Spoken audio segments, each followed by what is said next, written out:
It has been a long, grinding, and grueling road on the road to 5,000 subscribers on YouTube. In today's episode, we're going to talk about the top 5 surreal moments that have happened to us on our journey. What are we drinking today? Today we're drinking Nitro Creme Brulee by Southern Tier Brewing Company. It's an Imperial Milk Stout. All right, you know the drill. Make sure you hit that subscribe button and ring that bell icon so you never miss an upload. And sit back, relax, pour yourself a beer if you care to, and let's take a look at the top 5 surreal moments in the history of gaming off the grid.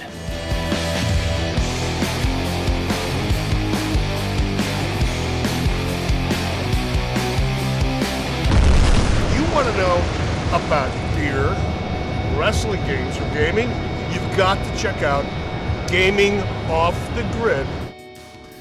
All right, here we go. We thought it would be kind of fun since we just hit that 5K milestone to take a look back at some of the most surreal moments that we still, when we talk about them, we're like, why is this happening to us? Craziness. And we thought it would be a good thing for maybe some of you to see because there's a lot of new subscribers who haven't been with us throughout the journey. So maybe this will fill in some gaps because we know a lot of you don't go back and watch old episodes. And we don't blame you. They're terrible. Well, and people on YouTube like the newest thing. So let's jump right in. Number 5 most surreal thing that has happened to us on the channel is what?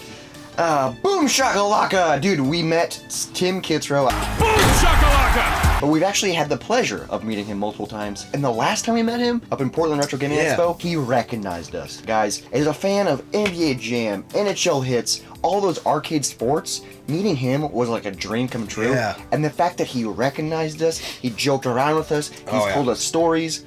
Dude, it's odd. It's craziness. He even helped me win a $5 game challenge at the Portland Retro Gaming Expo. He didn't win. Pretty sure I did. And he dropped him like a bag of hammers. Boom shakalaka! Yeah, that's right. Tim Kitzrow, voiceover guy for Midway Sports, Acclaim Sports, NBA Jam. He's on fire. Signed the cover, the manual, and the disc. Wes from Gaming Off the Grid, out. It was just one of those things, and then we got a channel intro from him, and like, growing up playing NBA Jam, you know, on the Super Nintendo and in the arcades, and then to see an intro, every time I still see it, I'm like, the NBA Jam guy shot an intro for our little channel. Yes. It's surreal. It's surreal, and I love it, dude. Arcade sports are incredible, and it's so surreal because everyone that played games back in the day has heard his voice. Oh, you yeah, know? yeah. Like, he's such an iconic voice actor. Oh, I can't believe it. To have that on the channel, like, why would that happen to our small little channel? But it's pretty awesome. I think that's a good pick. Now let's move on to number 4. Yeah, so the beer review thing. We kind of stole that idea from Kinzilla. I don't know if you know who Kinzilla is, part of the Metal Jesus crew. And at the end of the year last year, we did a collab episode where it was people's games that moved them in the last decade. Yes, it was the end of the decade. And we got to do a beer review with Kinzilla. Oh. So it was just like one of those things for us, like Surreal. Coming full circle. We had met her a couple times, and I think prior to that, we had got to hang out with the kind of the crew at PRGE. Yeah, and we did have beers in person, but being able to do a legit beer review, yeah, it wasn't in person because obviously she lives far away from us, so we did it over Zoom. But it was still freaking crazy. Yeah, because that's where we got this inspiration, and that's why we've had 300 beers together is because of Kinzilla. Yeah, and it's just one of those things. If you would have told me a couple years ago, hey, a couple years down the line, you're gonna get to do a beer review with Kinzilla, I would have been like, shut your mouth. No way. No way, Jose. And if your name's Jose, I'm sorry. It just came out wrong. Yeah, anyways, that's surreal. I can't believe it. I hope we have the pleasure of doing it again because it's awesome. Yeah, for sure. Moving right along into the number 3 moment, surreal moment that has happened on the channel. Maybe we have a little bit of recency bias here. But I don't think we do because this is still, it's just incredible. The community came together, blows my mind, and that is our 24-hour charity live stream. So going into the 24-hour live stream, I was kind of nervous. I was like, how are we going to stay up for 24 hours? During the middle of the night, no one's going to be there. Yep. The support, the viewership on this 24-hour, and then not only that, the donations, guys. We raised like, what, almost $3,000, which is craziness for Children's Cancer Connection. It means so much to me, and the donations just kept coming in, and I was like, dude, what is happening? I couldn't believe it because I was sleep deprived. I still can't believe it, and I'm not sleep deprived now. It's awesome. Yeah, it was crazy too because we had a larger, consistent view count than we have in any stream we've ever had. In normal before. stream, yeah, it's like 3-4 in the morning. We still have like 40 some people in there, and for us, that's quite a bit. Yeah, that's a lot. Yeah, I can't believe it. You guys, I know we say it so much, but thank you guys so freaking much for the continuous support, for helping us raise money for a good cause, and for just hanging out with us, man. Yeah. This moment is surreal. Yeah, it definitely got us through that grind. So thank you, thank you, thank you. It is time for number 2 on the most surreal moments that have happened to us since we started the channel. We got to be on a squad cast. Well, 2 of them now. Yes, but I'm we've been thinking on about the initial one. The initial, oh my God. With Pixel Game Squad. I was so nervous. I remember Rick reached out and was like, hey, I want you guys on the Squadcast. And we were like, what? And then he was like, you know, they're super professional, so he was like, no cursing and no saying bad things. So I was like super nervous because I cuss all the time. And I think I did actually cuss on the Squadcast. Yeah, you did. Oops. I didn't mean to. I'm sorry, Riff. Okay. Can't say badass. No cursing. That game is badass. No, God! No, God, please, no! Hello, darkness, my old friend. But I was so nervous, dude. We set up like a set. I think we came home during our lunch break to do some test audio things so we could be ready to film that day. It's crazy. And if you'd have told us before the channel started that we were going to be on Pixel Game Squad, that we were going to be friends with Pixel Game Squad, what? Well, I remember way back before I even thought of starting a YouTube channel, or we thought of starting a YouTube channel, is I seen Riff, and I'd seen him in some other videos and stuff, but hadn't really followed him a ton. But I saw him on a Metal Jesus episode, and they were game hunting. And I think it was his first time on the channel, if memory serves me. Maybe not, but the story still ends in the same thinking for me. Jason, Metal Jesus, was looking at some games, and Riff went up and smacked him in the back of the arm. Oh, wait, that's awesome. I felt like Metal Jesus was kind of like, what the fuck are you doing? Like, type of reaction.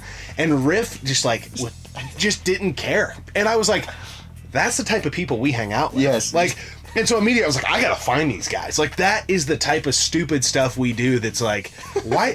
All the time we're like, dude, why did you do that? Why did we say that? Why did we say that? And so that stupid humor, I've always gravitated to people that just don't take themselves too seriously.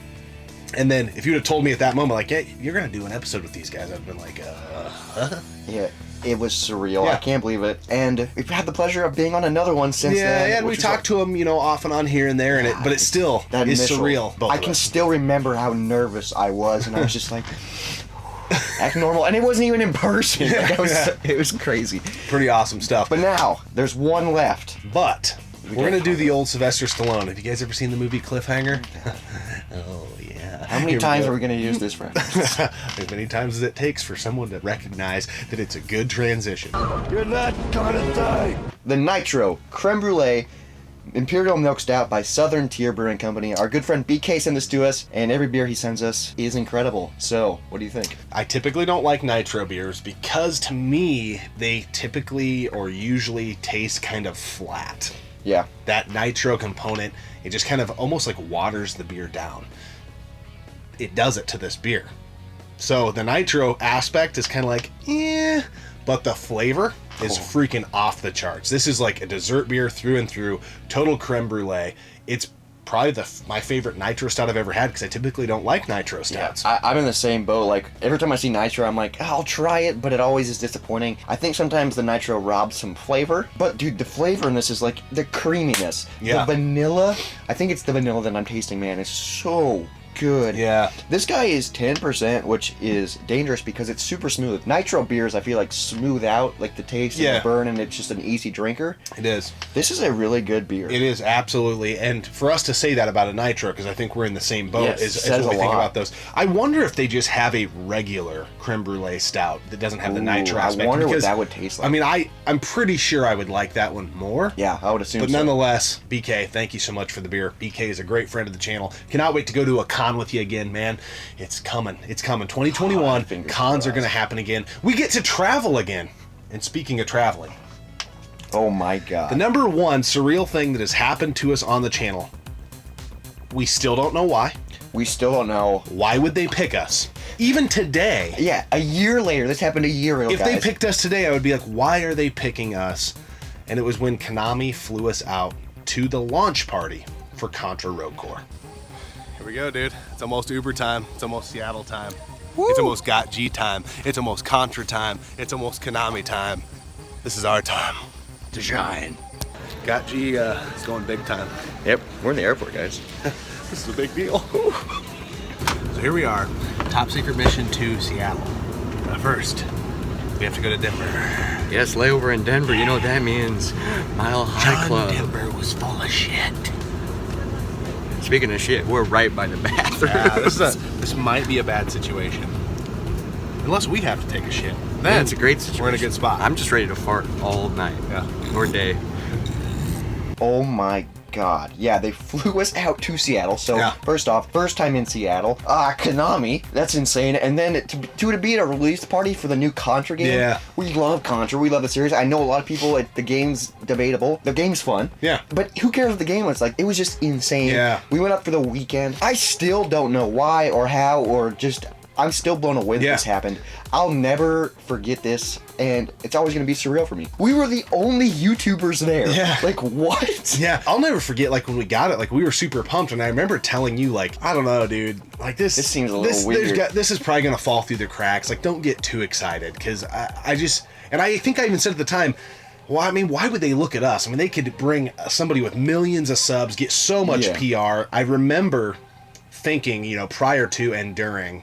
And I still think this way, that this is a once-in-a-lifetime opportunity, and we treated it that way. You know, we had our fun, but we got into... It was literally... We flew out on a Friday, I believe, and we went back on a Sunday. We got in super late. We went out and grabbed some food and a few drinks, but then went to bed super early. Oh, and that meal was good. Made sure all of our, like, cameras were charged and everything. And we did everything that we could with our tech and everything at the time and what we knew, which was very little. Yeah, we just flying at the hip of our pants. Yeah, to cover the event the best we could. And I just never forget thinking, you know, when we got on that plane, like, make the most of this, dude. Like, this probably will never happen again, and I still feel that way. And I'm still blown away that we got the opportunity. It's insane. I remember when they first reached out, I was like, okay, I got super excited, but then I was like, wait a second, when do they want it? In a couple weeks? That's really quick. That's going to be hard to plan. That's going to be hard to organize. And we actually, our band had 2 shows that weekend, and we never cancel shows as a band. Yeah, never have. And we did this time. Yeah. Because we were like, we can't miss this. That was, I remember thinking that too, like, man, and it was cool because our bandmates were super supportive. Yeah, they totally understood. Because at the time, man, I can't remember, were we at like, were we even at 1,000 subs yet? I think we were at like 1,500 subs. So this was going...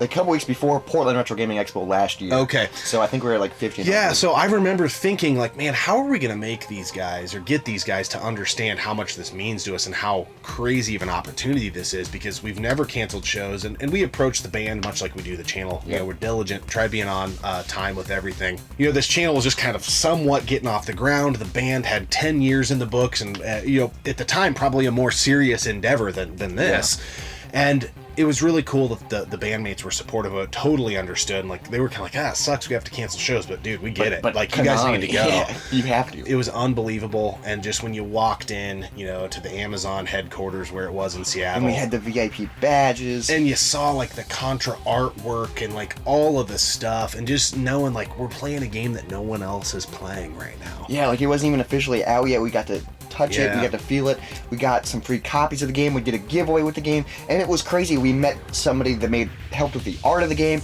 We met the director, Naboya Nakazato, who's been on the series since Contra 3 the Alien Wars. Since Alien Wars. Hardcore, he did I think he was the lead producer for all that stuff. We met him. We met the marketing director from Konami. We got to meet, like, the vice president of Konami, dude. It was just cool because once all the nerves and stuff went away, it was just people talking about video games, but it's still crazy surreal. Yeah, looking back at it, you know, I'm pretty happy and proud, like, with the interviews that we did. I felt like we asked some pretty tough questions. Yeah.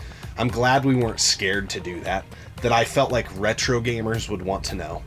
And then I also remember talking with their marketing director about some of the issues with Konami that they needed to kind of get things right with the retro gaming crowd. I remember kind of just, you know, some of the games that have been digital release only, you know, like the mobile Castlevania. I remember bringing up some of this stuff like, man, you guys might be missing it here. And I was so glad that we were able to get outside of ourselves and the nervousness of the moment, I guess is what I'm trying to say, and be real and just shoot it straight. And you know what? If they like it, cool. If they don't, they don't. This is us. This is how we operate.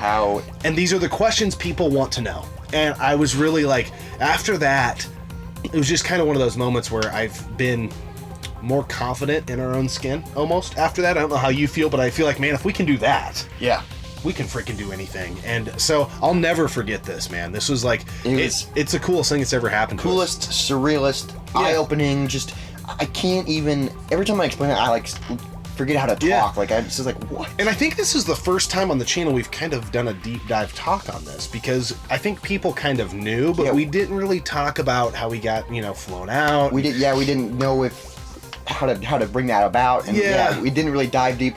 We did obviously a live stream from the event, so people knew we were there. Yeah. We talked about the game, obviously, but we really talked about the game. I wanted to make sure too when we were reviewing the game that people weren't like, well, you guys are just saying that because Konami flew you out there. And so I wanted to make sure we kept things straight. And to this day, that game is not an all-time classic Contra game, but it's a fun game. Yes. And if you're a Contra fan, I think you need to play it, and I think if you get past like the first stage and past the demo, don't use the demo as a reference, because the demo killed that game. And don't go in thinking it's gonna be Alien Wars. Yeah. Like go in having fun, thinking it's a new Contra game. Like I feel like that's the exciting part in 2019. Like that. The part for me that was kind of frustrating with all the backlash that the game got was like, guys, in 2019, I think is obviously we're in 2020 now, but we have a new Contra game.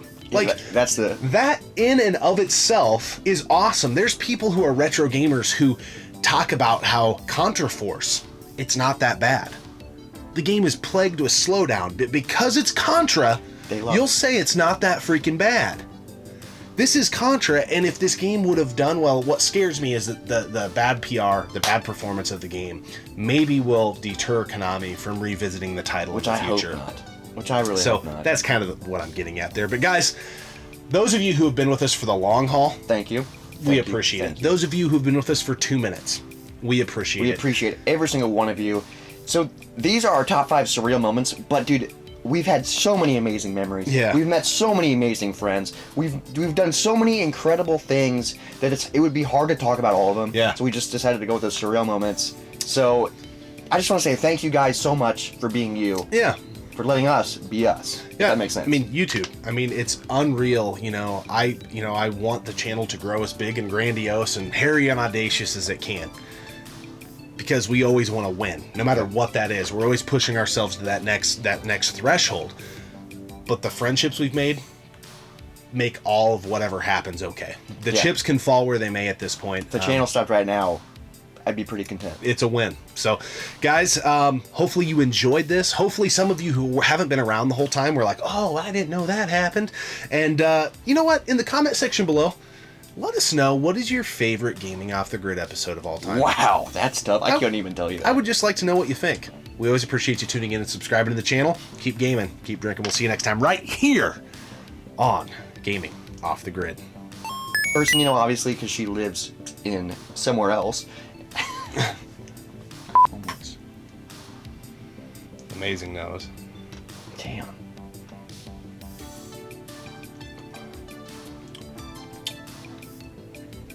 Whoa. Yep. That's rich mahogany. It's so cool because everyone that played kids. And sit back, relax, pour yourself a beer if you care to, and let's take a look back at the top 5. Fuck. But anyways, speaking of Jose, to take a look back at some of the moments that we still can't believe happened to us, we all tongues. All right, it's time. The countdown's dwindling down here. It is time for number 2 surreal moment that is happening to